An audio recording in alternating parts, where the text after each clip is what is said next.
एक सैयद हैं एक मुतसैयद हैं कि जो सैयद नहीं है और सैयद बन गए, ये वखरी मुसीबत। एक अन्ना तो एक सुता आ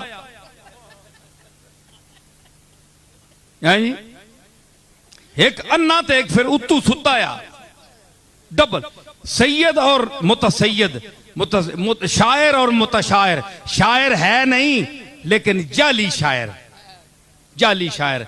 एवं कदे स्कूल लिखवा के कदे उसको लिखवा छोड़ा ते ना अपना ला छोड़िया ते चार बंदियां च पढ़ना पै वजे ते वक्त पै वना, ना वजन ना पता है, ना काफिये ना पता है, ना रदीफ ना पता है। उसको कहते हैं मुतशायर।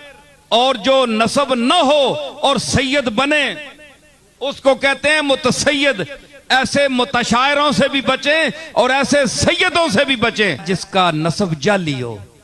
उसका पता है मैं आपे कुछ बढ़ासा तो लोग समझ सन, मोतबार मनदा तो कोई नहीं पर जोरी मोतबार बनसा तो कोई मनसी ते जेड़ा ऐ वे उसका पता है, सारे लोगों पता है असी ऐ ते अगर वेखना ने ते असा ने नाने दादे मुंह तक के लोग असा नाल कर सुन या अपने कुछ कुछ ऐ वे थे। सैयद भी बड़े फिरने पैन ना, पीर मेर अली शाह साहब भी सैयद है,